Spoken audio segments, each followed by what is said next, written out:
kepastian janji kedatangannya. Nah, ini luar biasa lagi kita sambung ya. Di perikop Yohanes 13 ayat 33, Yesus kasih tahu kepada murid-muridnya bahwa aku akan pergi dan kemana aku pergi engkau tidak bisa ikut. Dan Yesus sudah kasih tahu sebelumnya kepada orang Farisi. Dan murid-muridnya kaget. Guru, kenapa kami tidak bisa ikut engkau? Ya, nah saya akan bacakan ya Yohanes 13 ayat 37 dan 38. Di sini dibilang, kata Petrus kepadanya, Tuhan, mengapa aku tidak dapat mengikuti engkau sekarang? Aku akan memberikan nyawaku bagimu. Luar biasa. Petrus sangat percaya diri bahwa dia bisa mengikuti Yesus. Lalu apa jawab Tuhan Yesus? Nyawamu akan kau berikan bagiku?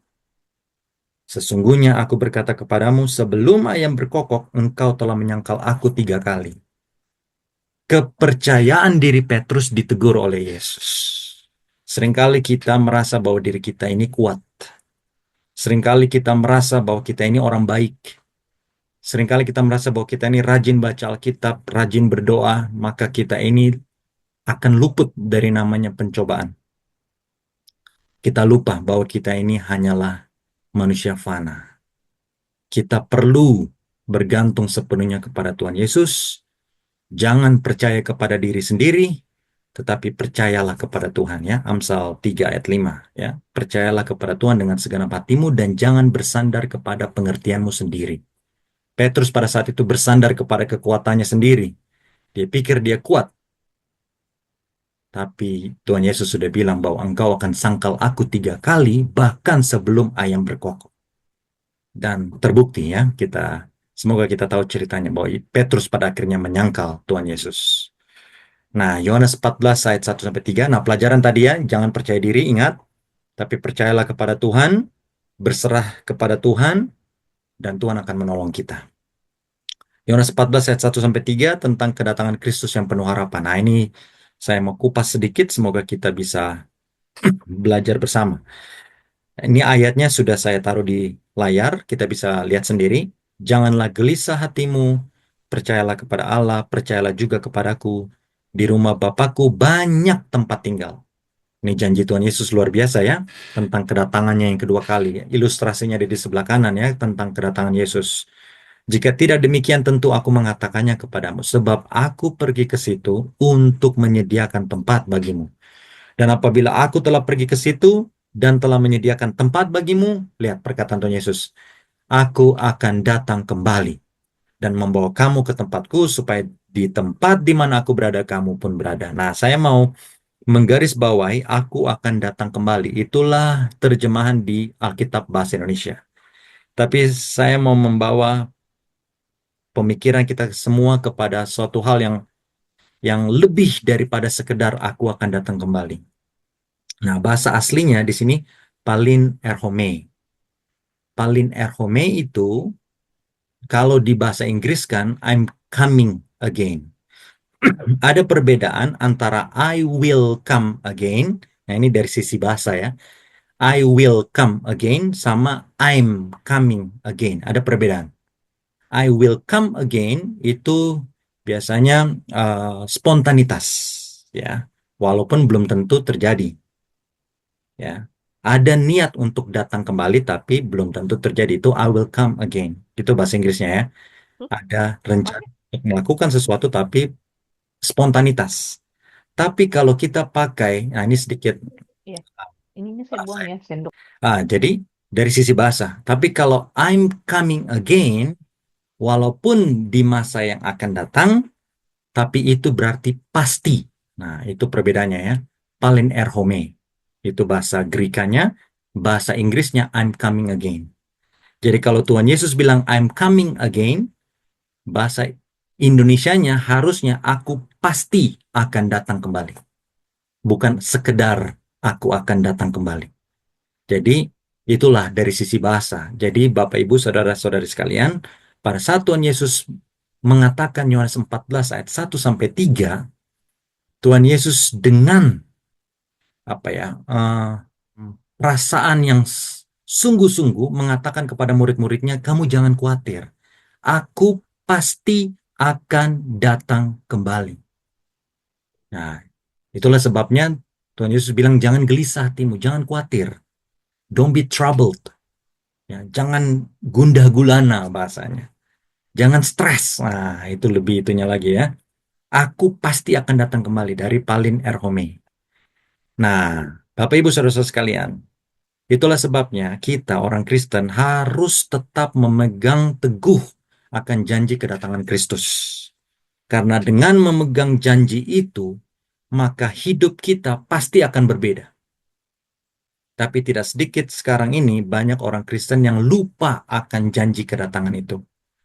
Seakan-akan Tuhan Yesus akan datang 1000, 2000, 3000 tahun lagi. Sehingga banyak orang-orang Kristen yang lupa bahwa saat ini sudah di zaman akhir. Sehingga banyak orang yang terlena dengan dunia. Mencari pendidikan setinggi mungkin, mencari uang sebanyak mungkin, tapi lupa untuk mengabarkan Injil kepada sekitarnya. Ya, lupa. Itulah sebabnya kita dianjurkan untuk membaca Alkitab dan untuk mengingat akan janji Tuhan, terlebih akan janji kedatangannya. Nah, salib mengajarkan kepastian akan kedatangannya yang kedua kali.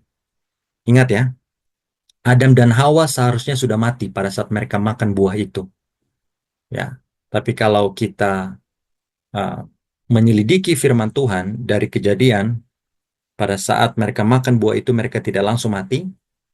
Lalu kemudian kitab Wahyu mencatat bahwa ada yang mati pada hari itu, bukan Adam dan Hawa, tapi seekor domba. Ya, dan kulitnya dipakaikan menjadi pakaian Adam dan Hawa.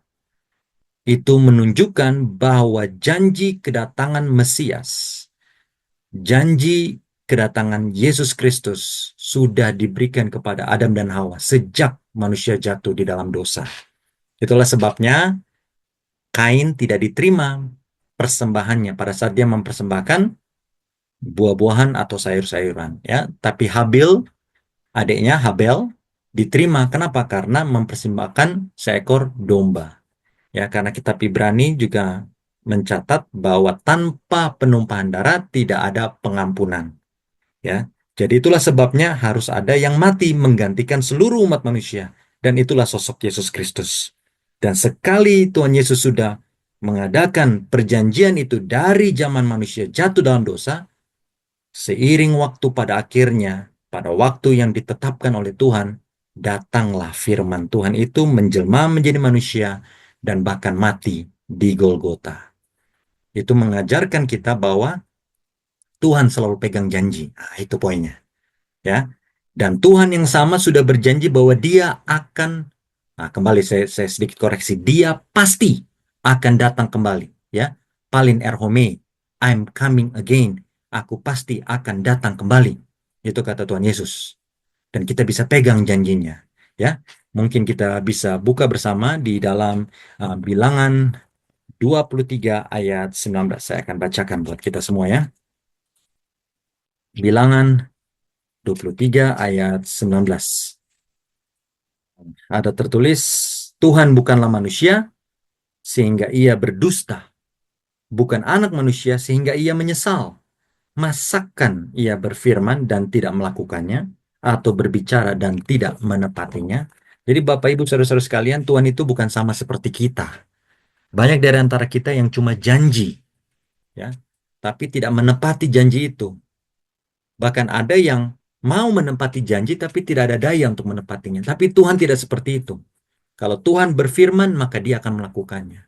Oleh sebab itu, pada saat Tuhan berfirman bahwa akan ada kematian yang menggantikan umat manusia dalam sosok Yesus Kristus, dan dia sudah melakukannya di kayu salib, dan Tuhan yang sama berjanji akan datang yang kedua kali untuk menjemput kita semua, umat-umatnya yang setia, maka dia akan melakukannya.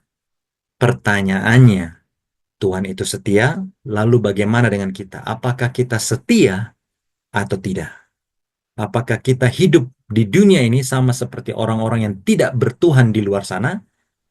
Ya, apakah kita hidup di luar, kita hidup di mana saja kita berada, tapi kita tidak melakukan perintah-perintahnya atau lupa akan komitmen kita ya, pada saat kita mungkin dibaptis. Kita berjanji untuk setia kepada Tuhan. Apakah kita sudah lupa janji itu? Nah, pertanyaan buat kita semua ya. Semoga kita tetap setia